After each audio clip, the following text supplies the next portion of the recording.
Queridas irmãs e queridos irmãos de Ideal Espírita, que a doce paz do nosso Mestre Jesus nos envolva hoje e sempre. O ICEI, Instituto de Cultura Espírita de Itabuna, dá as boas-vindas e agradece a presença de todos na 50ª Semana Espírita de Itabuna, que tem como tema central Jesus, guia e modelo da humanidade. Aproveitamos para externar também a nossa gratidão ao apoio do CR11 na execução desse evento. Hoje, o nosso 6º dia. Quantas alegrias por estarmos aqui reunidos no canal virtual do ICEI para comemorar as bodas de ouro, o nosso 50º. E nesse momento de emoção, trazemos inicialmente para as nossas reflexões e estímulo de coragem trechos de uma lição de Joana de Ângeles no livro Vida Feliz, psicografado pelo nosso irmão Divaldo Franco. A veneranda nos adverte: ser sábio investindo no futuro. O que ora te acontece resulta do passado que não pode se remediar. Mas aquilo que irá suceder depende do que realizes hoje. Conforme semeares, assim colherás. Investe no amanhã e será feliz desde hoje. Encontro nas assertivas de Joana motivação para entender que integrar, participar, assistir, visualizar a 50ª Semana Espírita de Itabuna, Manancial de Luz, é ser feliz hoje, é investir no amanhã. Assim, convido-os para dar likes, fazer comentários que tragam alegria ao coração de todos e também convidar outros amigos para se inscrever no canal do ICEI. Isto também é ser feliz hoje e investir no futuro. E nesse clima, já de paz que nos envolve, façamos a nossa prece inicial, cheios de emoção, pois o momento nos convida e a presença de Jesus nos inspira. Querido amigo Mestre Jesus, te agradecemos profundamente pela oportunidade de estarmos aqui reunidos, tendo a certeza que a equipe espiritual responsável por este evento já está aqui conosco.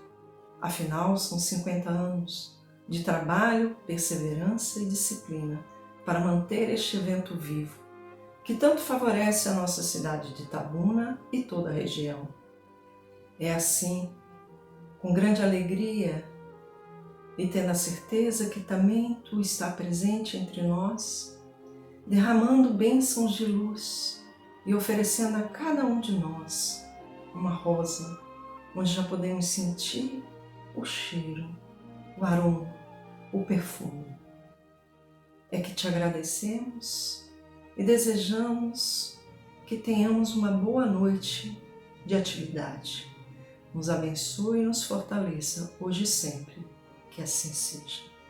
Vamos continuar nessas vibrações de amor, de harmonia, ouvindo a nossa querida irmã Andréa Bien, colaboradora sempre frequente nas nossas Semanas Espíritas e que mais uma vez nos presenteia com seu canto lírico soprano tão lindo, diretamente de São Paulo. O palco é seu, minha irmã. Olá, amigos, boa noite a todos. Então, tá linda essa Semana Espírita, muito aprendizado para todos nós. E a canção que eu venho trazer é uma canção linda de Beto Guedes, chamada Amor de Índio, que fala que todo amor é sagrado. Então, que a gente possa vivenciar cada vez mais esse sagrado em nós.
É mais que sagrado, meu amor, a massa que faz o pão, vale a luz do teu suor. Lembra que o sono é sagrado e alimenta de horizonte o tempo acordado de viver, no inverno te proteger, no verão sair pra pescar, no outono te conhecer, primavera poder gostar, no estio me derreter, pra na chuva dançar e andar junto. O destino que se cumpriu de sentir teu calor e ser tudo. No estio me derreter, pra na chuva dançar e andar junto. No inverno te proteger, no outono sair pra pescar.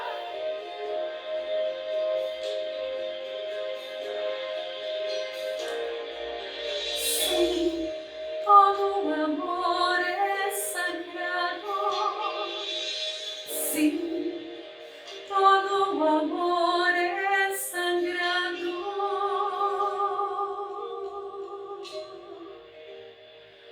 Muito amor para nós. Então essa noite estamos cantando o amor e eu quero oferecer a todos mais uma canção que vocês vão encontrar lá no livro Há 2000 Anos de Emmanuel, por Chico Xavier, aonde Emmanuel fala do seu amor. Então eu ofereço a todos vocês essa canção, em especial a nossa querida Noélia, porque ela sempre pediu que eu cantasse isso. Então é a primeira vez que eu estou fazendo e eu espero que vocês gostem.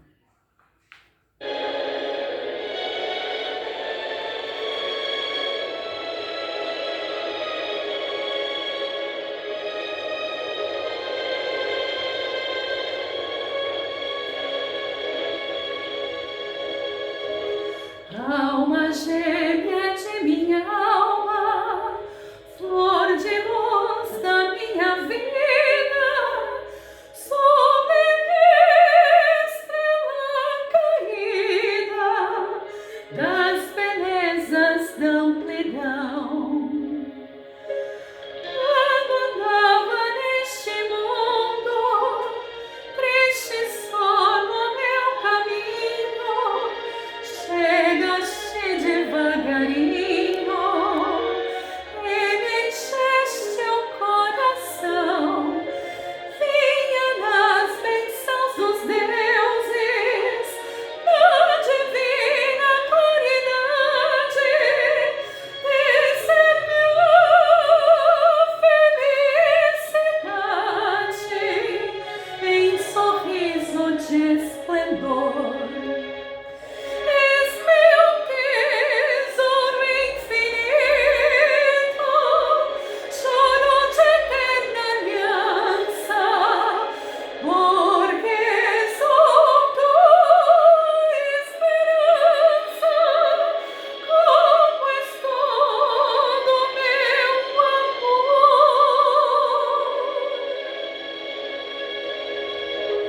Alma gêmea de minha alma, se eu te perder algum dia, se escura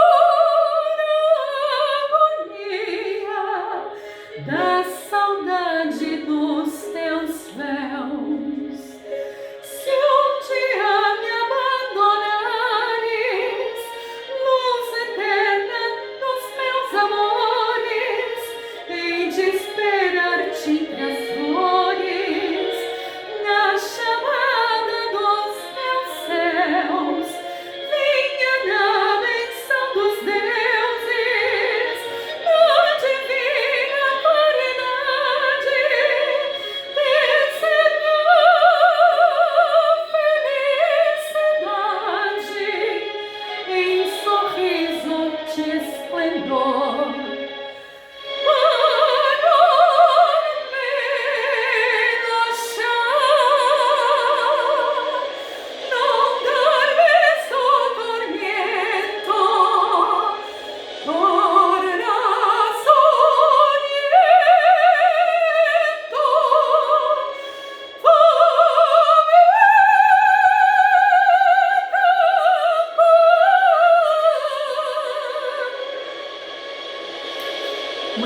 para todos nós. Quanta emoção!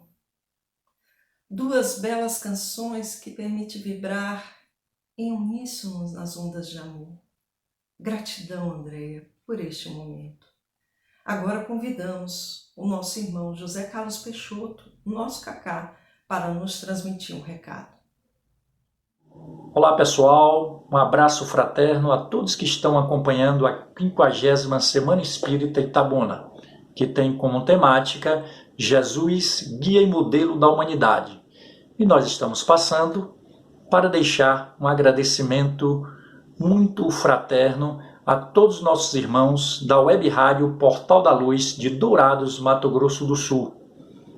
Essa Web Rádio, juntamente com os demais parceiros, Web Rádio Sementes de Amor, de Campo Grande, Mato Grosso do Sul, e a Web Rádio Doutrina do Rio de Janeiro, nos auxilia, nos ajuda na divulgação deste importante evento para nós da região sul da Bahia. E nós estamos, mais uma vez, nesta edição, contando com o auxílio de divulgação destes queridos irmãos de Dourados, Mato Grosso do Sul, ao Luiz Domingues, a Dilene e a toda a equipe da Web Rádio Portal da Luz, o nosso abraço fraterno. Fiquem com Deus. Reforçamos nossos agradecimentos aos parceiros de longas datas. E falando em passado, vamos continuar a nossa viagem pela história dos 50 anos das Semanas Espíritas. Aproveitamos esse momento para rememorar fatos do episódio de hoje, década de 2010.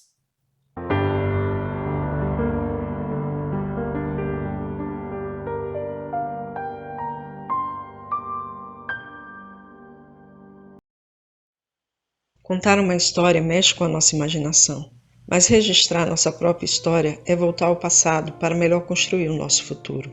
A história dos 50 anos das Semanas Espíritas de Itabuna, ainda que em pequenos flashes, é um manancial de luz, de trabalho, de muito esforço, de aprendizagem para todos nós que ainda ensaiamos na lida espírita. Assim, com um sentimento de gratidão e alegria, vamos continuar nossa viagem, nesse episódio com a década de 2010. E por incrível que pareça, há 10 anos atrás, no ano de 2010, foi realizada de 23 a 30 de maio a 40ª Semana Espírita de Itabuna, com o tema central, o paradigma do homem do bem. E entre os palestrantes, registramos a presença de Juscelma Coelho. Parece que foi ontem. Ainda nesse ano de 2010, no panorama nacional, registramos que foram lançados 4 filmes espíritas, dentre eles Nosso Lar e Chico Xavier. E de acordo com o censo do IBGE de 2010, no Brasil, nós espíritas já éramos 3,8 milhões. Lembrando que o censo de 1970, esse número era de 640 mil pessoas. Assim, nesses 40 anos, teve-se um aumento médio de 80 mil adeptos por ano. Veio 2011 e a 41ª Semana Espírita de Itabuna, realizada de 22 a 29 de maio, com o tema central, a família no mundo de transição. Nesta semana esteve presente como palestrante o confrade Simão Pedro, mas vale marcar que também neste ano de 2011 foi lançado o filme As Mães de Chico Xavier, para comemorar o centenário de nascimento do grande médium Chico Xavier, registrando-se ainda o lançamento no cinema da película O Filme dos Espíritos. Chegou o ano de 2012, a 42ª Semana Espírita de Itabuna, que foi realizada de 20 a 27 de maio, com o tema central, o problema do ser, do destino e da dor. Esteve presente entre os palestrantes Geraldo Campetti. Neste ano foi lançado mais um filme espírita, o 7º desta década, intitulado E a Vida Continua, inspirado no livro do autor espiritual André Luiz. E nesse embalo, entramos no ano de 2013, e a 43ª Semana Espírita de Itabuna, realizada de 25 de maio a 2 de junho, com o tema central Ecologia, Ciência e Sociedade, uma abordagem espírita. Registramos entre os palestrantes a presença de Alisson Guedes. Outro fato marcante no movimento espírita local foi a realização do primeiro encontro com a juventude, pois com o público infantil já agregado, com a semaninha acontecendo nesse ano de 2013, na sua 12ª edição, fez-se necessário promover algo para os jovens, rememorando as iniciativas passadas, integrando assim os jovens de Itabuna e região. Vamos ouvir agora a nossa querida tia Betinha nos falando brevemente desses idos anos das mocidades de Itabuna. Queridos irmãos que nos ouvem, dessa 50ª Semana Espírita de Itabuna, meu boa noite. É com grande prazer que estou aqui a partilhar com vocês. Voltemos aos anos de 1970, quando então nesta cidade sediou a primeira COGED, ou seja, a Confraternização de Juventudes Espíritas, promovido pela FED. Antes, porém, já havia sido criada nesta cidade 2 mocidades espíritas. A primeira, chamada Leopoldo Machado, no Centro Espírita Araparei, e a segunda, Mocidade Espírita Gutenberg Rocha, sediada no Centro Espírita Luz e Paz. Ambas as mocidades foram criadas após a visita a esta cidade pelo ilustre caravaneiro baiano Leopoldo Machado. A história prossegue sem dar tréguas aos desafios. Caprichosamente, os espíritas que tomaram para si a responsabilidade de materializar essa história entenderam, bem de perto, que as pedras do caminho são aprendizagens e não empecilhos. Assim, de 25 de maio a 1º de junho de 2014, foi realizada a 44ª Semana Espírita de Itabuna, com o tema Brasil, Coração do Mundo, Pátria do Evangelho. Registramos a presença do palestrante Jorge Larrat, que também é o nosso convidado na nossa 50ª semana, e mais especificamente o palestrante de hoje. Já no ano de 2015, de 24 a 31 de maio, aconteceu a 45ª Semana Espírita de Itabuna, com o tema central A Justiça Divina segundo o Espiritismo, e entre os palestrantes, Wesley Caldeira. Chegamos à 46ª Semana Espírita de Itabuna, realizada de 22 a 29 de maio de 2016, com o tema central Paz, o sublime legado do Cristo. Nessa semana, marcou presença o palestrante Jorge Godinho. Outro fato marcante no movimento espírita local neste ano de 2016 foi o nascimento do Centro Espírita Trabalhadores de Jesus, ampliando assim o apoio ao ICEI e ao CR11, totalizando 16 casas espíritas em Itabuna. Prosseguindo neste relato, de 21 a 28 de maio de 2017, aconteceu a 47ª Semana Espírita de Itabuna, com o tema Leis Morais, e contou com a participação da palestrante Margarete Áquila, que encanta a todos com a sua palestra musicada com a sua voz angelical. Em paralelo, realizou-se a 16ª Semaninha Espírita de Itabuna, com o tema central O Poder da Gentileza. Chegamos à 48ª Semana Espírita de Itabuna, realizada de 26 de maio a 3 de junho de 2018, com o tema Em Tempos de Renova Ação. Nesta semana esteve presente entre os palestrantes a baiana Luziane Bahia, que estará novamente entre nós nesta 50ª semana, amanhã, dia 30. Outro fato marcante foi o nascimento em 2018 do Instituto Espírita Lar do Coração, ampliando o apoio ao ICEI e ao CR11. Assim já contamos 17 casas espíritas em Itabuna. Pronto, aportamos ao final desta década, no ano de 2019.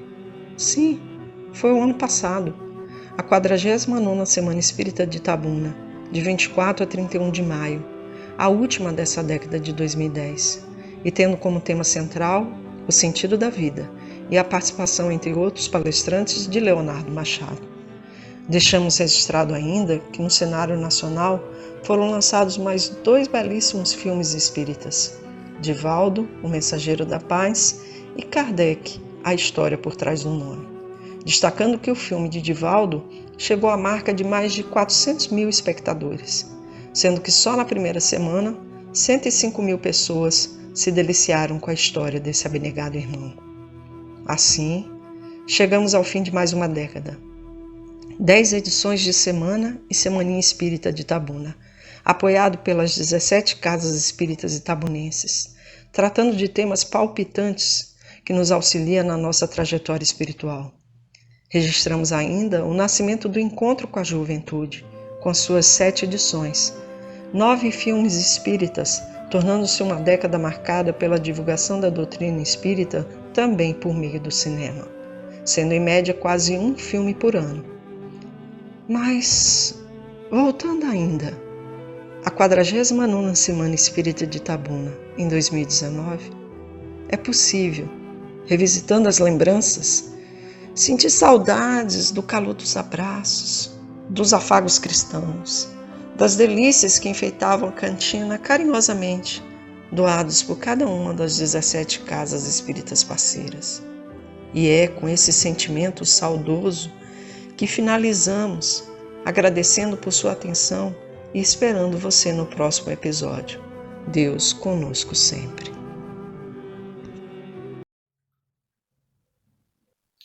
Maravilha conhecer este movimento que sedimentou as veredas por onde escreveremos outras histórias, pois as pérolas estão em nossas mãos. Vamos juntos, agora, construir mais uma página dessa história, recebendo com muito carinho o palestrante da noite, Jorge Elahá. O nosso confrade Jorge é de Rondônia, é mestre em administração, engenheiro elétrico, servidor público do IBGE. No âmbito espírita, tem uma participação ativa no movimento federativo, por meio da Federação Espírita de Rondônia. Conferencista espírita, muito requisitado em todo o Brasil, tem um discurso que esclarece, consola e desperta os melhores sentimentos. E hoje não será diferente, com o tema Amai-vos. Seja bem-vindo, querido Jorge, e desde já te agradecemos pelo carinho com a nossa Semana Espírita. Vem lá do norte aqui para Itabuna.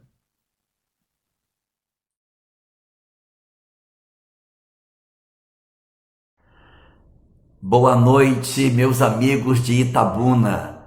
Que prazer enorme estar na presença de todos vocês e de todos aqueles que nos assistem pelos diversos canais que a internet nos possibilita hoje. Nossa questão para tratarmos nesta noite é sobre um dos aspectos mais importantes da vida humana, que é sobre a questão do amor. Na verdade, essa discussão sobre o amor acompanha o homem desde o surgimento da espécie sobre a face do planeta. As obras religiosas mais antigas das quais temos notícia, quais sejam os Vedas, já falavam nessa época sobre a necessidade do amor para que nós fôssemos felizes. Os Vedas são uma obra que foi escrita há 5.800 anos atrás. Foi ali que ela surgiu. Ela vai se tornar de fato texto bem depois. 4.300 anos depois é que ela se transforma em texto. Mas já na tradição oral, ela trazia dentro de si a base desse pensamento de que o amor é o que rege a relação entre os seres humanos e que nós devemos, tanto quanto nos seja possível, identificarmos as nossas vidas com a busca dos outros através da relação de afeto. E já nos Vedas, nesse período assim tão distante da nossa realidade, nós já encontramos informações preciosas sobre uma das frases mais célebres que a nossa humanidade possui nessa relação do amor, ao falar que a gente deveria cuidar dos outros como cuidamos de nós. Essa expressão, ela já aparece dentro dos Vedas.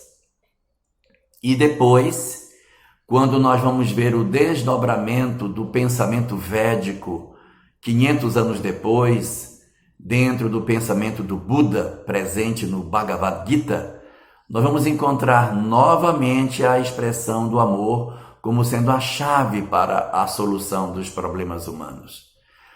O pensamento de Krishna expresso no Bhagavad Gita é muito mais rico do que aquele que estava expresso nos Vedas, que é mais introdutório. No Bhagavad Gita, nós vamos encontrar não somente a questão referente ao amor, mas também as questões que dizem respeito à necessidade de nós superarmos as feridas, as mágoas que nós trazemos dentro de nós. Os Vedas, analisando a questão do amor, não vai tão profundo como o Bhagavad Gita, que se desdobra sobre a questão da imortalidade e da reencarnação, expressando a necessidade do amor, não somente olhando a vida material, olhando as questões do agora, mas observando os aspectos do amanhã, do futuro nosso e fundamentalmente da reencarnação. O Bhagavad Gita vai mostrar as relações do hoje com o futuro, mostrando que o amor é imperioso para o processo de felicidade do espírito. Já no corpo dos Vedas está apresentada a ideia do renascimento dos espíritos em vários corpos distintos até que eles alcancem a perfeição, e a partir dessa leitura o amor se insere como sendo um fator essencial para a questão da construção da felicidade humana. Já estava ali colocada a ideia de que o amor é uma espécie de lei universal que nós estamos sujeitos a ela para que a gente consiga efetivamente exercer a nossa condição de espíritos em processo de crescimento na nossa caminhada evolutiva. Segundo aquilo que o Bhagavad Gita coloca, o amor se insere como sendo uma força necessária para que a gente alcance o progresso e a evolução que nós precisamos realizar. Também no Oriente nós encontramos uma terceira doutrina, também muito curiosa, muito conhecida, que é a doutrina de Siddhartha Gautama, conhecido por nós pelo nome de Buda. O Buda também trouxe uma mensagem muito focada na questão da libertação nossa dos nossos sentimentos negativos. O Buda não está muito centrado na ideia do amor, ele está mais centrado na ideia da libertação dos nossos desejos. A preocupação do Buda era que a gente aprendesse a não sofrer em não desejar. Dizia o Buda que nós sofremos porque desejamos. A gente almeja alguma coisa e porque a gente não consegue aquilo que quer, nós então nos entristecemos. E o nosso sofrimento decorre do nosso desejo de ter aquilo que nós não conseguimos alcançar. Daí o Buda diz: o homem sofre porque ele deseja. É o desejo, o anseio que promove em nós todas as relações de sofrimento no conceito de Buda. E então ele vai se focar muito no eu, na busca da nossa superação interior, na libertação das nossas questões íntimas. E aí ele vai tratar a questão do amor de maneira diferente, no sentido do desamor, que nós não devemos odiar, que nós não devemos ter ódio das pessoas, porque esse processo de desamor promove em nós sofrimento, e o homem então ele acaba sofrendo exatamente porque ele não exerce o amor. Então é uma leitura um pouco às avessas daquilo que o Bhagavad Gita propõe. Enquanto no Bhagavad Gita a ideia era que nós amássemos para que fôssemos felizes, o Buda diz: não amar nos impede a felicidade. E ele nos chama para essa questão do não amor, do ódio, da mágoa, do rancor, do ressentimento, que são sentimentos que impedem efetivamente que nós consigamos fazer uma sintonia com as energias positivas que nos circundam e que são, na verdade, conforme a doutrina espírita nos apresenta, os espíritos. O Buda, portanto, vai trazer esse conceito e ele vai transformando essas ideias à medida que o tempo vai passando. Mais à frente, quando nós já estamos na leitura de novas verdades espirituais, o Buda avança nos conceitos falando de uma nova questão para se trabalhar. Ele se desloca um pouco dessa visão do homem diante de si mesmo, da superação do homem diante dos seus conflitos, e ele começa a trabalhar um segundo aspecto muito importante, que é o aspecto da compaixão. A doutrina do Buda vai culminar com a discussão sobre a necessidade de nós termos compaixão dos outros. O que seria isso? É diante de alguma coisa equivocada que alguém realiza, algo errado que alguém faz conosco ou com alguém, que nós façamos o exercício da compaixão, que é olhar a pessoa e dizer: não teve a formação que eu tive, não teve a oportunidade de conhecer o que eu pude conhecer. Essa pessoa precisa de compreensão. E aí ele estimula que a gente passe a olhar aqueles que nos agridem, aqueles que nos ferem, as feridas que a vida nos faz, com serenidade, com compaixão. E aí se desenha uma proposta mais completa na relação do homem com a vida. Então, se nós pegarmos essas doutrinas todas do Oriente, os Vedas, o Bhagavad Gita e a obra de Buda, nós vamos enxergar ali a ideia do amor, nascida nos Vedas, no pensamento de Krishna, o aprofundamento disso dentro da lei de causa e efeito e a necessidade do amor para a nossa libertação espiritual nas diversas encarnações que o espírito vai passando e a imperiosa imposição da lei de Deus para que a gente se liberte dos sentimentos negativos e que amemos de verdade para alcançar a sabedoria, como propõe Krishna, e culminando tudo isso com o pensamento do Buda, que nos ensina primeiramente a retirar de nós os sentimentos negativos, porque nos impedem a plenitude espiritual, retirar o ódio, a mágoa, o ressentimento, e ele trabalha muito essa questão dos pensamentos negativos,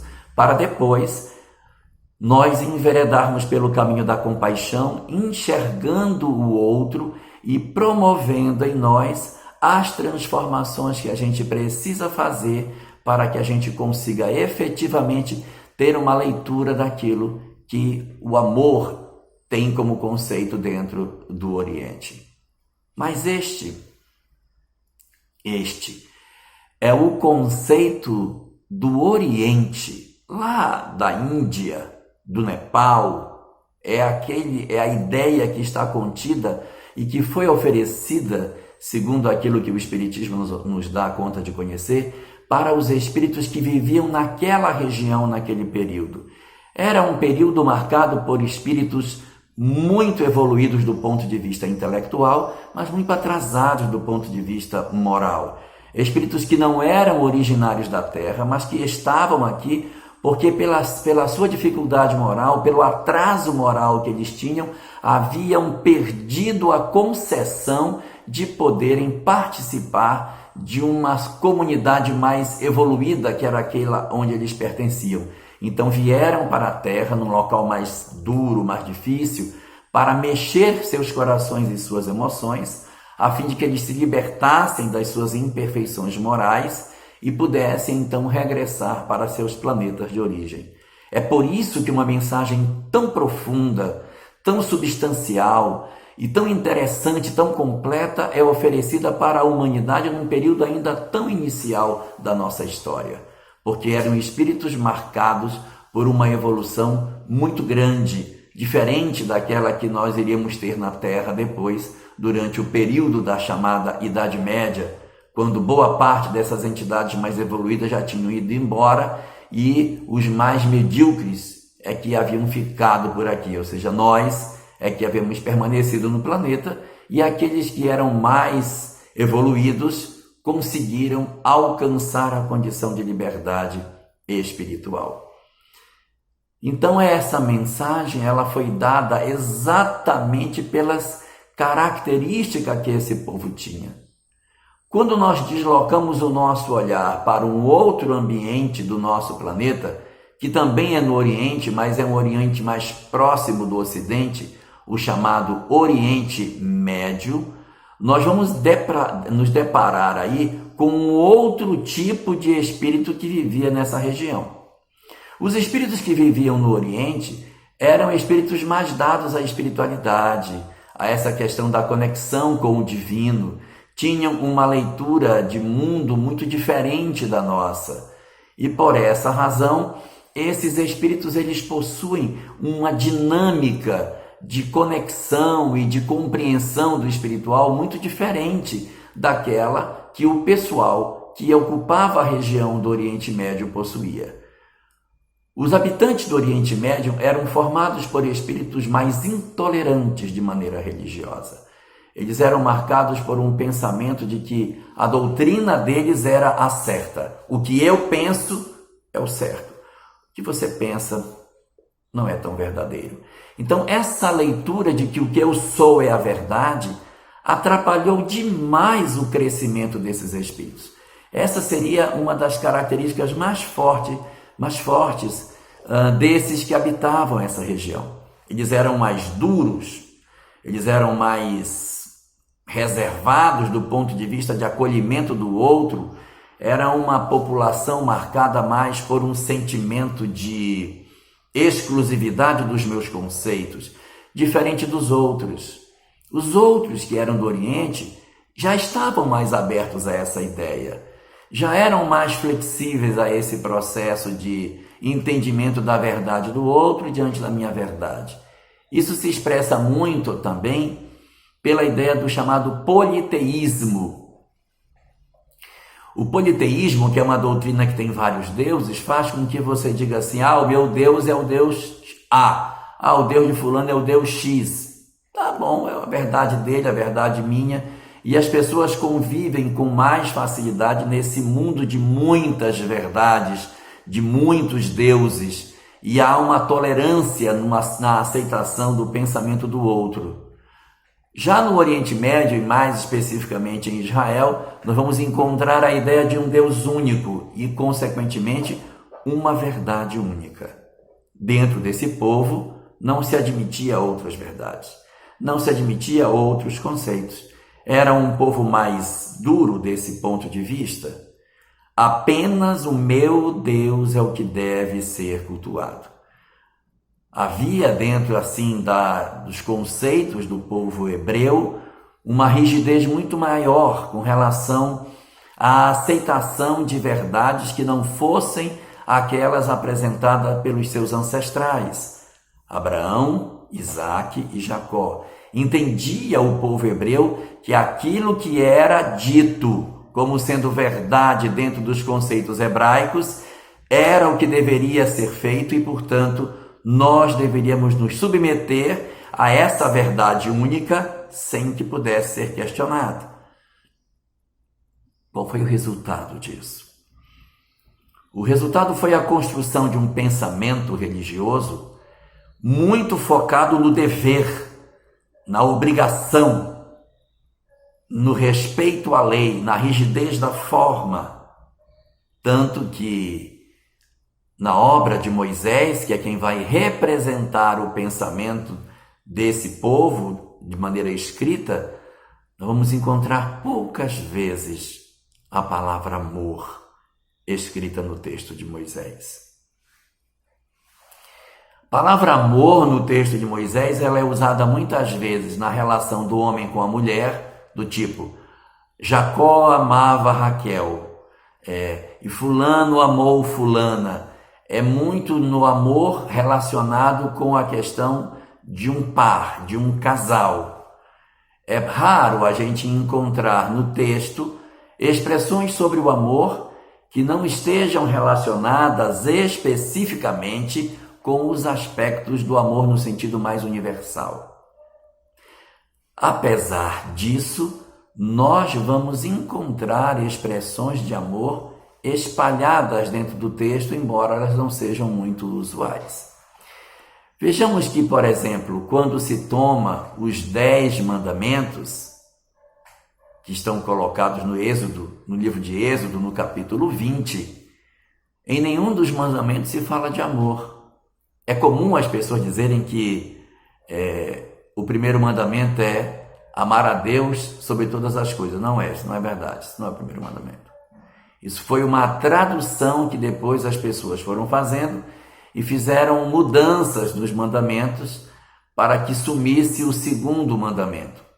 O segundo mandamento é não farás escultura do que há embaixo da terra, nem embaixo das águas, nem em cima dos céus.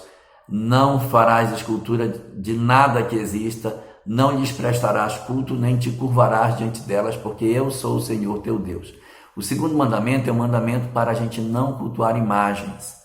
Mas como durante muito tempo, e aí eu não estou criticando, estou só fazendo uma análise histórica, durante muito tempo a religião dominante do cristianismo era uma religião que tinha uma relação muito forte com imagens, foi feito um ajuste para que esse mandamento sumisse. Ele some. Esse mandamento ele é retirado. Então fica faltando um, ficaram só 9. Então o último dos mandamentos, eles quebraram em 2. Fizeram o 9, não desejarás a mulher do próximo, e o 10, todas aquelas demais coisas do próximo. O jumento, isso, aquilo. Mas na verdade, no texto original, não desejarás a mulher do próximo, o jumento do próximo, está tudo junto, a mulher, o jumento, as coisas que ele possui. Naquela época, o conceito da mulher era muito diferente do conceito de hoje. E aí a questão da cobiça, que é o que está expresso nesse mandamento, ela é desdobrada em 2 porque naquela época a questão sexual era vista como uma coisa muito grave, e aí por esse motivo afasta-se a ideia de que a mulher possa estar junto com as coisas.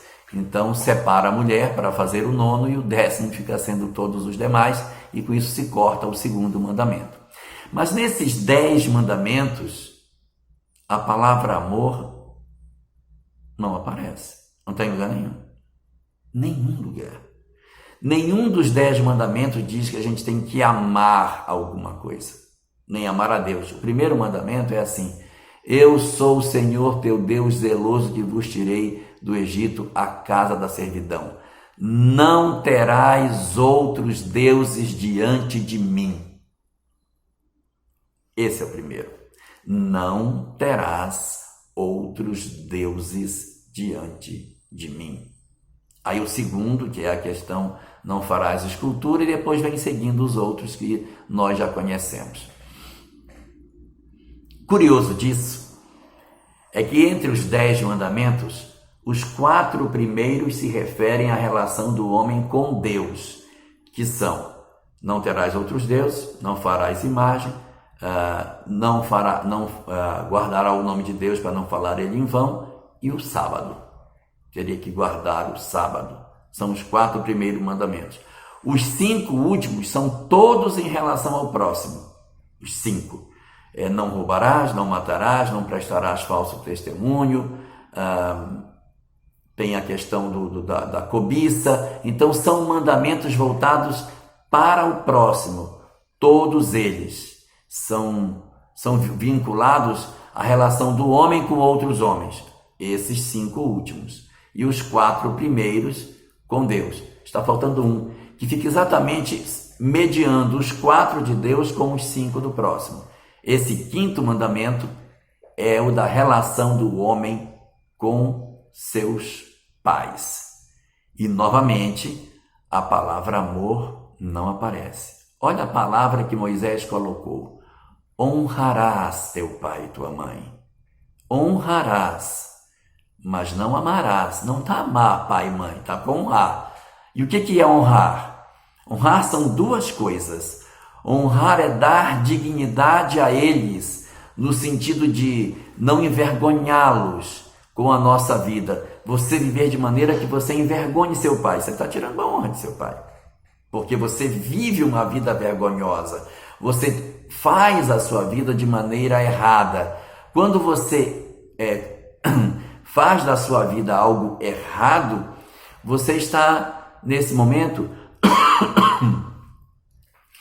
se afastando daquilo que os seus pais gostariam. Então você envergonha seus pais. você desonra seus pais. Então, honrar pai e mãe é viver de maneira digna, viver de maneira honrada, que eles não tenham vergonha de dizer que nós somos filhos dele. Essa é a primeira forma. Segunda forma de honrar pai e mãe, dando a eles dignidade quando eles envelhecem, não tratando nossos pais com desprezo, abandonando em asilos, deixando jogados dentro de casa, sofre um AVC e ninguém cuida mais, fica jogado no chão todo sujo, ninguém dá banho, ninguém conversa, ninguém está próximo e isola essa pessoa como se ela não existisse na família. Então, dar uma vida digna a nossos pais é não envergonhá-los com a nossa conduta e não destratá-los, fazendo com que eles se sintam um traste inútil dentro dos nossos lares. Mas não está a palavra amor, não aparece. A dureza é tão grande que o amor não toma parte em nenhum dos mandamentos que Deus deixa para nós através de Moisés. Não está lá. Mas existe um versículo dentro do texto bíblico muito interessante que vai oferecer para nós a visão daquilo que a gente muito precisa entender e que é a chave de todo o entendimento daquilo que seria a essência da relação do homem com seu próximo.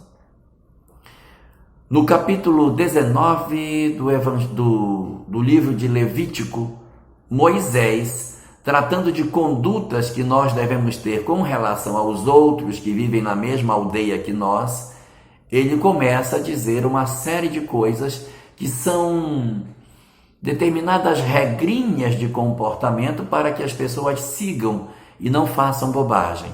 Então ele começa a falar das coisas que a gente não deve fazer para o próximo, das coisas que a gente deve procurar fazer. Então ele diz: não colocarás tropeço diante do cego. Pense, a pessoa já é cega, aí eu vou e digo, olha, ele é cego, aí vou e coloco um tropeço na frente dele para ele cair. Não se coloca tropeço diante do cego. E não se amaldiçoa o surdo, porque como o surdo não ouve, eu fico falando bobagem para ele, ele não está ouvindo, então não se faz isso. Não colocarás tropeço diante do cego e não amaldiçoarás o surdo. Está dito isso lá no livro do Levítico, capítulo 19. Daí ele vai dizendo que a gente não deve se vingar das pessoas, que não devemos cobrar juros das pessoas que nos pedem as coisas. Está nesse texto. E aí ele vai discorrendo sobre uma série de liçõezinhas práticas de como a gente deve fazer para viver em comunidade. E lá na frente, no versículo 18, muito inspirado, Moisés diz: amarás o teu próximo como a ti mesmo. Essa frase, amar ao próximo como a si mesmo, não é uma frase cristã. É uma frase que existe dentro do judaísmo. É uma frase de Moisés. Muitas vezes as pessoas dizem, porque Jesus falou. Jesus não disse isso. Amar ao próximo como a si mesmo surge do pensamento judaico. Mas há uma questão importantíssima para se trabalhar aí. É que quando essa informação de amar ao próximo como a si mesmo ela surge, o que Moisés está dizendo é o próximo mesmo, aquele que vive ao teu lado. É esse o conceito, porque eles viviam em aldeias, em comunidades. Ele está dizendo, olha, vocês para viverem bem, vocês não podem se tratar mal. Vocês vão viver numa comunidade, como é que vocês vão se tratar mal? Então você não vai colocar tropeço diante do cego, não vai amaldiçoar o surdo, não vai cobrar juro das pessoas, não vai se vingar, não vai guardar ódio das pessoas da sua comunidade, mas vai amar o seu próximo. Próximo é a pessoa que está pertinho de você, porque ele poderia ter dito, você tem que amar o outro, ou amar o seu semelhante, e não falou isso não. Ele disse, ama seu próximo. Somos nós que pegamos a ideia de próximo e traduzimos como semelhante. Não foi isso que Moisés falou. Próximo, é o cara que mora perto de você. Não é um conceito para ser aplicado com todo mundo, não. Só para o próximo. Então quem mora na minha aldeia, que pertence à minha comunidade, eu vou cuidar bem desse, amar ao próximo como a si mesmo. E aí, esse era o conceito que existia na época de Jesus.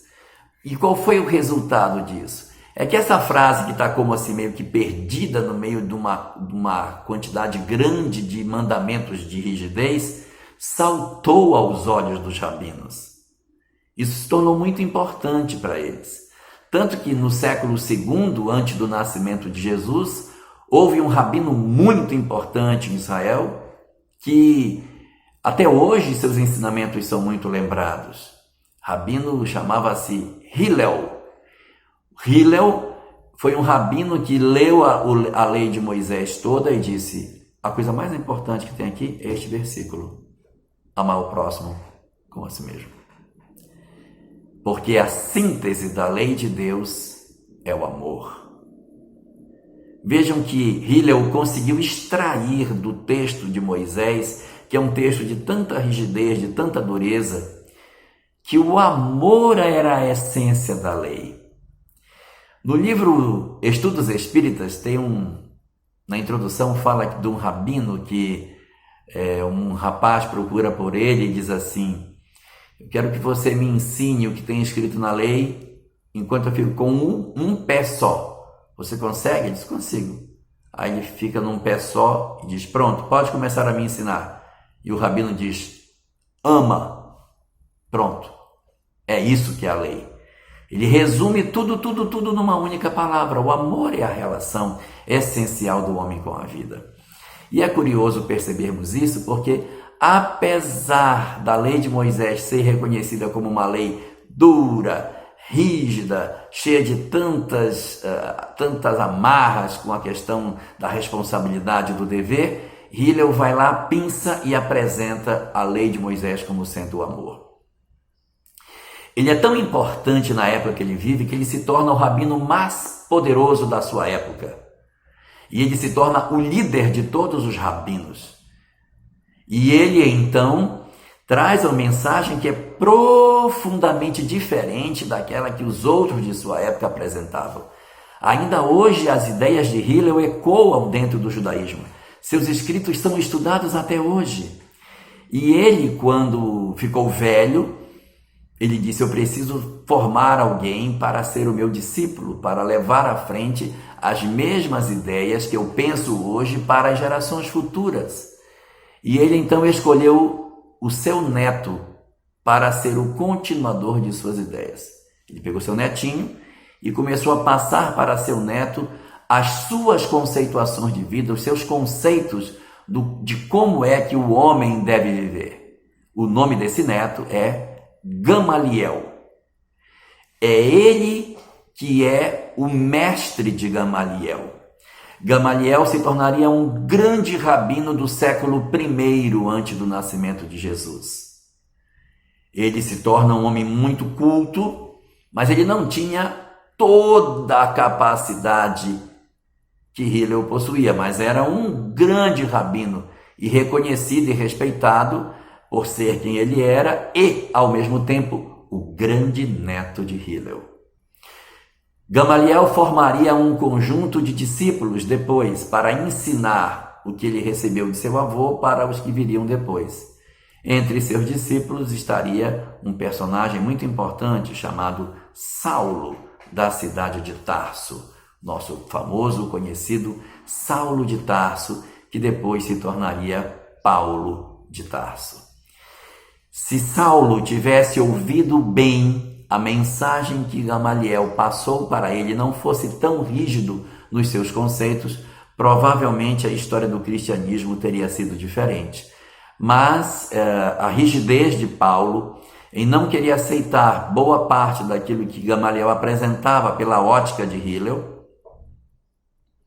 então fez com que ele tivesse uma leitura diferente da lei, como se a lei fosse justiça, e provocou um primeiro entendimento de Saulo de uma conceituação profundamente diferente daquela que seu mestre havia recebido de seu próprio avô. Muito bem. É essa dinâmica, é esse conjunto de conceitos que vão formar a base do pensamento que vai estar na Palestina na chegada de Jesus. Vejam que no Oriente, aonde os Vedas, aonde Krishna, aonde Buda haviam passado, a ideia do amor havia tomado os espaços, estava muito mais nítido, muito mais claro tudo isso. No Oriente Médio não estava, não. Ainda havia muita dureza. As pessoas ainda estudavam e conheciam a lei dentro de um rigor muito grande, de obediência a esses princípios. Assim é que era ensinado. Então a ideia era que nós pudéssemos efetivamente fazer o cumprimento do que estava ordenado para nós, e não no sentido de nós criarmos uma liberdade maior de conduta para as nossas vidas. Então, por conta dessas coisas, quando surge a figura de Jesus dentro da Palestina, ocorre um salto gigantesco de ideias, porque ele vem trazer uma mensagem que faz uma impulsão no pensamento judaico enorme. O pensamento judaico estava ainda nessa camada da justiça, e de repente surge Jesus e guinda o pensamento humano lá para o alto. Ele joga os conceitos lá para cima. Desde o começo, quando ele surge, ele já surge com uma mensagem profundamente diferente, altamente transformadora. Por que isso? Porque a base do pensamento de Jesus estava fundamentalmente centrada na ideia do amor. É esse que é o grande escândalo da mensagem de Jesus para o povo judeu. O povo judeu estava centrado na ideia da justiça, da rigidez, em que pese os textos que existiam dentro da Bíblia, dentro da Torá, que apresentavam a ideia do amor ao próximo como a si mesmo, do pensamento de Hillel, ensinando que o amor é a grande tônica do comportamento humano. Ainda assim, os judeus se agarravam nas suas ideias e se prendiam nos conceitos que eles possuíam com relação ao fato de que a justiça se sobrepõe ao amor. Jesus vem e inaugura uma nova história. Muda os conceitos. Ele muda conceitos de diversas formas. O conceito de Deus é profundamente alterado com a figura de Jesus. Antes do Cristo, Deus era um ser inacessível, que eles não podiam nem pronunciar o nome, não podiam chamar nem de Senhor. Os judeus chamam Deus de o nome, para não ofendê-lo. Meu Deus, não posso nem ofender. Se eu chamar a Deus de Deus é uma ofensa. Chamar Deus de Senhor só dentro da sinagoga. Fora da sinagoga se chama o nome, aquele nome que não pode ser dito, que em hebraico se fala Hashem. Então era assim que os judeus tratavam. Aí de repente aparece Jesus e muda isso completamente, chamando esse mesmo ser de Pai. Não é nem Senhor mais. Olha o escândalo que isso representava. Você pegar uma comunidade extremamente rígida e dizer, não, é meu pai. Em vez de todo aquele rigor de pavor, ele aproxima a figura de Deus das pessoas, dizendo que ele, Jesus, era o Filho de Deus, ele é meu pai. Olha que relação diferente ele cria a partir desse momento. Ele inverte um segundo conceito também. Que conceito? Na época de Jesus, havia uma ideia que era a seguinte: se você está agradando a Deus, então você vai prosperar economicamente, você vai crescer economicamente. Se você está bem economicamente, é porque Deus está do seu lado, você está fazendo as coisas certas. Não faz sentido você estar passando necessidade se você está fazendo tudo certo, porque o Deus tem que beneficiar aqueles que o obedecem. Então essa é a ideia. Se Deus está me dando graças, é porque eu estou fazendo tudo certo. Se eu começo a fazer coisa errada, então eu vou ser punido por Deus, vou passar por sofrimento. Essa é a visão que o povo do Velho Testamento tem: sofrimento, desobediência a Deus. Obedeceu a Deus, fartura e prosperidade. Felizmente, essa ideia mudou. Isso já não existe. Por quê? Porque Jesus veio e inverteu essa lógica. A primeira frase que Jesus vem trazer é uma frase que inverte esse conceito.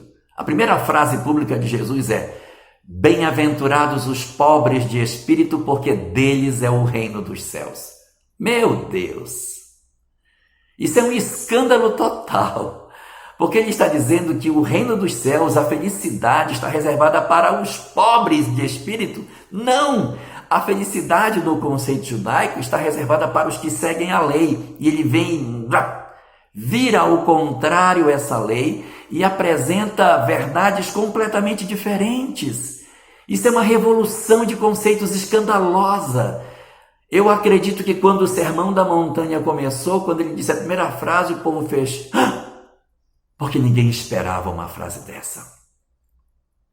Ninguém esperava isso. Ninguém imaginava que ele fosse falar isso. E o que é pior, nesse mesmo capítulo do Evangelho de Mateus, que é o capítulo 5, início do Sermão da Montanha, que vai até o capítulo 7, no final desse capítulo, ele começa a rever determinados conceitos que os antigos possuíam. Ele fala as 9 bem-aventuranças, fala do sal da terra, fala da luz do mundo, fala da luz embaixo do alqueire, e aí diz: agora eu vou mudar 6 mandamentos. Ele vai mudar 6 ideias. Ouviste o que foi dito aos antigos. Aí ele fala o que as pessoas tinham como conhecimento, e ele traz uma verdade diferente que, no fundo, não é um novo mandamento. É uma interpretação mais nítida daquilo que o texto está colocando. Daí ele vai mudando conceitos. E ele usa uma técnica que é uma técnica da análise do discurso. O que faz Jesus? Ele vai usando esses mandamentos e vai mudando de maneira que ele vai deixando o último para o final. Isso é uma técnica que a gente usa. Quando a gente tem que falar muitas coisas, a gente fala uma coisa muito forte e outra não tão forte. Depois uma outra forte, uma outra não tão forte. E deixamos para a final a mais forte de todas. E é isso que ele faz. É essa técnica que Jesus usa no seu discurso. O último desses mandamentos que ele muda diz assim: ouviste o que foi dito aos antigos: amarás o teu amigo e odiarás o teu inimigo. Vejam que ele diz: ouviste o que foi dito, não é leste o que foi escrito, porque isso não está escrito. Isso era ensinado de boca, porque as pessoas pegavam o que estava escrito, interpretavam o que estava dito e jogavam isso como conhecimento sem que fosse o que está escrito. Então não é o escrito, é o interpretado. É como se dissesse assim: vocês têm interpretações para esse texto que dizem isso, mas eu vou dar a minha interpretação para esse mesmo ponto. Então é ouviste o que foi dito aos antigos, a interpretação: amarás os teus amigos e odiarás os teus inimigos. Eu, porém, vos digo, aí vem a interpretação dele: amai os vossos inimigos. Não havia nada mais escandaloso para dizer do que isso. Porque a palavra de amar ao outro já era difícil, agora ele vem trazer amar ao inimigo. Ele quebra todas as barreiras, ele destrói todos os conceitos da base do pensamento bélico judaico, que guerreava com os povos da fronteira, que lutava por território. É um povo acostumado a não amar aqueles que estão fora das suas aldeias. Os judeus da época do Cristo tinham por princípio a ideia de que todos os povos que circundavam eram povos inimigos. O rei Davi destruía as aldeias dos povos inimigos. Eles nunca tiveram misericórdia dos outros povos que os cercavam. Então não seria agora que eles iriam ter um conceito diferente. Estava entranhada na ideia do povo o pensamento de que os outros povos eram inimigos. Os próprios samaritanos eram considerados inimigos e que eram também parte da sua própria história. Também cultuavam o judaísmo, também tinham raízes semelhantes, eram oriundos das tribos de Israel, mas por miscigenação durante o período de Nabucodonosor, eles não aceitavam esse povo miscigenado e rejeitavam como se fossem inimigos. Todos eram rejeitados. Os próprios galileus, da onde Jesus estava vindo, que era a Galileia, eram rejeitados porque era uma população mais pobre, mas eram também das tribos de Israel. Que dirá os povos que não eram? Imaginem a relação que eles tinham com os romanos, que os dominavam, que tinham lá dentro seus exércitos oprimindo o seu povo. Então a relação de Israel com os outros povos era muito difícil. Eles tinham um ódio, não aceitavam. O amor era difícil para os amigos, para os próximos. E Jesus vem e rasga todas as verdades ao declamar: amai aos vossos inimigos. Como isso caísse como uma bomba atômica no colo deles, ele vai desdobrar esse amor aos inimigos em 3 estratégias diferentes. Se nós pegarmos na sequência do texto, diz Jesus: amai aos vossos inimigos. E aí as pessoas ouvem isso, meu Deus. Aí começa a pensar, os romanos, os samaritanos, como que eu vou amar meu inimigo? Não tem condição. Meu tio, meu parente, o fulano que me deve, ele começa a ver os inimigos que ele tem, as pessoas que ele odeia. Eu não posso amar essas pessoas. Eu tenho tanta dificuldade até em casa. E aí começa a passar uma série de imagens na cabeça das pessoas. E ele então dá 3 estratégias para amar os inimigos. A primeira, diz Jesus na sequência do texto: amai os vossos inimigos. Lá vai a primeira: fazei bem aos que vos aborrecem. A pessoa faz mal a você, você faz bem a ela. Se faz mal a você, você faz bem.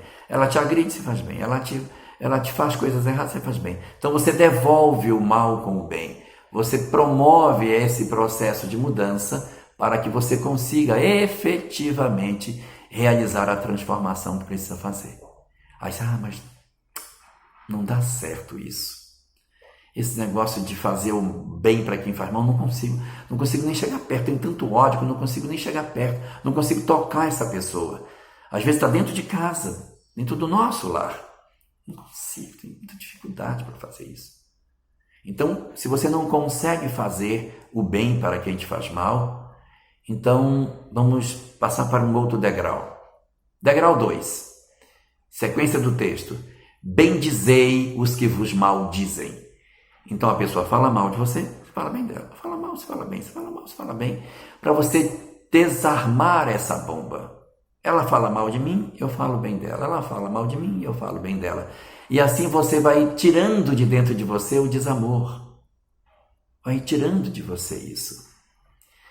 E vem uma última estratégia, caso eu não consigo nem falar bem dela, não consigo, eu quero falar bem, mas não tenho tanta raiva que não dá. Aí vem a última: orai pelos que vos perseguem e vos caluniam. Por isso aí dá. Porque você não precisa encontrar com a pessoa, você vai só orar por ela. Dito assim, parece muito fácil, mas é tão difícil orar pelo inimigo, sabia? A gente começa a orar e a cabeça divaga, a gente não consegue aceitar fazer o que quer fazer. A boca fala uma coisa, mas o coração fala outra. E é difícil, mas é um exercício que a gente precisa fazer para vencer. Então ele desdobra em 3 aspectos: pensamentos, palavras e atos. Então é atos, palavras e pensamentos que são as estratégias de nós cuidarmos dos nossos chamados inimigos. A partir daí, Jesus apresentava uma conexão extraordinária com o pensamento do Oriente. Jesus diz: amai os vossos inimigos. Essa frase dita no Oriente pela boca do Buda era: sê como o sândalo que perfuma o machado que o fere. A árvore do sândalo é uma árvore que tem o caule perfumado. Quando o machado vem e golpeia o caule do sândalo fere a árvore do sândalo, mas você vai sentir o perfume do sândalo no machado que o feriu. Então, dizia o Buda, ou seja, né? Se está no plural, seja como o sândalo que perfuma o machado que o fere. Amai os vossos inimigos. Era a conexão do Oriente com o Ocidente feito pelas palavras que Jesus deixou. Mas nós precisaríamos ainda de uma última interpretação. Por que amar? Por que amar o inimigo? Por que nós temos que fazer esse esforço se é tão doído? A chave para essa pergunta se encontra na doutrina espírita.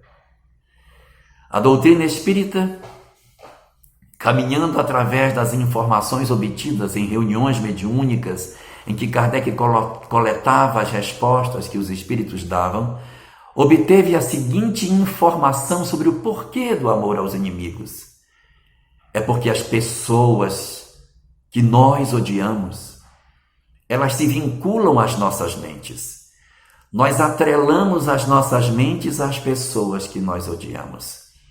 E elas passam a fazer parte da nossa história de vida como espíritos que somos.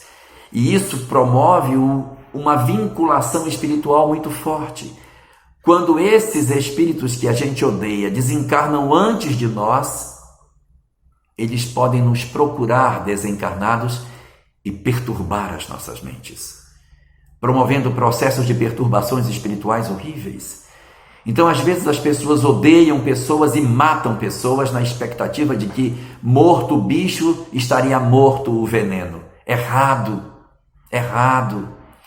Quando você mata alguém que você odeia, você liberta o seu inimigo e ele passa a fazer parte da sua história de maneira muito mais próxima. Ele se vincula a você, se vincula a seus familiares, ele perturba a sua casa, ele tira a sua paz, perturba seu sono, persegue sua vida, conspira contra seus ideais e pode transformar a sua vida numa situação bastante amarga. Jesus dizia, reconciliai-vos com teu adversário enquanto estás a caminho com ele. É um chamamento para o amor, para o perdão, para que a gente liberte as nossas almas desse processo de sofrimento. Porque se nós não fizermos isso, se nós não realizarmos isso, esses companheiros desencarnados perturbarão a nossa história. E se nós dissermos, mas eu sou muito forte, eu não vou permitir com que ele me perturbe, eu sou uma pessoa de coragem e não vou permitir isso. Se realmente nós formos fortes, e esses espíritos que nos odeiam quiserem nos perturbar, nos prejudicar e não conseguirem acesso a nós, eles vão procurar nossos filhos, nossos cônjuges e vão nos tornar infelizes pelo uso de suas forças sobre aqueles a quem amamos. Infelizmente, o desamor não termina aí. Porque se nós não perdoarmos essas pessoas, não nos liberarmos da mágoa, nós continuamos vinculados a ela. Então a gente precisa perdoar para desvincular as nossas histórias, para desligar as nossas almas das deles, para que eles sigam o caminho e nós outro. Odiar alguém é marcar encontro espiritual. E o mais doloroso de tudo isso é que se nós não amarmos, numa próxima existência, os nossos inimigos podem retornar muito próximos de nós, na condição de filhos, na condição de outros parentes que se agregam à nossa família e que infelicitam os nossos lares, porque nós não soubemos amar as pessoas que estavam ao nosso lado. O amor é o mandamento imperioso da lei. Porque Deus, sendo o amor, exige de nós que nós nos identifiquemos com Ele. O sofrimento que nós passamos na vida é pelo nosso distanciamento com relação ao amor. A grande chamada que a doutrina espírita faz para todos nós é para que nós despertemos para a necessidade do amor, para que nos amemos, para que nos aproximemos como irmãos que somos, vencendo todas as barreiras que nós possamos ter, para que nós tenhamos um amanhã venturoso. O amor, ele se impõe para nós como uma necessidade. Não existe possibilidade de sermos felizes longe do amor. Não existe, não existe. Nós temos que vencer a nossa pequenez, vencer a nossa fragilidade, porque senão a gente não vai ter paz. Nós vamos cultuar inimigos que vão nos perturbar. Nós vamos perder a nossa serenidade. Esses companheiros voltam para o nosso lar, perturbando nesta existência ou na outra. É isso que nós queremos para a nossa vida? Sermos almas perturbadas, infelizes, desgraçadas, porque não experimentamos a lei do universo, que é o amor? Ou queremos finalmente despertar para os propósitos superiores da vida e viver tudo aquilo que Deus espera que nós façamos? A semeadura do amor na terra começou desde o princípio, com os Vedas, com o Bhagavad Gita, com Buda, com Moisés, com Jesus, e agora com a doutrina espírita, com Sócrates, com tantos outros. Acorda! É isso que essas doutrinas dizem. Amai-vos, amai-vos. O Cristo, na última das suas ceias com seus discípulos, deixou até um mandamento novo para nós. Amai-vos uns aos outros como eu vos amei. Olha como eu faço. Aprendei de mim.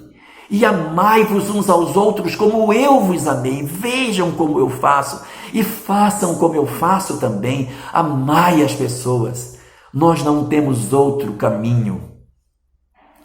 Insistir no caminho da mágoa, do desamor e do ódio é nos condenar ao sofrimento. Dentro daquilo que as diversas doutrinas na Terra têm para nos oferecer, todas apontam num só caminho. Ama. Ame para ser feliz.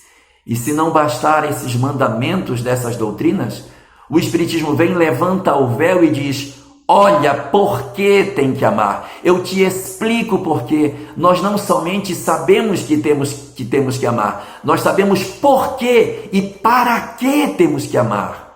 Aprendamos, portanto, todas as lições que o Espiritismo nos oferece e que nós possamos, a partir das lições que recebemos por esses instrumentos, libertar as nossas almas e alcançarmos a felicidade sagrada que Deus reserva a todos nós desde que nos criou, porque esse é o nosso destino. A senda para onde nós vamos é a felicidade, e a rota para alcançarmos isso é o amor. Tomemos tento, façamos o nosso dever e tomemos posse da felicidade que Deus reservou para nós e que nós estamos, pelo desamor, insistindo em não querer receber. Aceitemos o convite de Deus e amemos uns aos outros. Amai-vos como eu vos amei.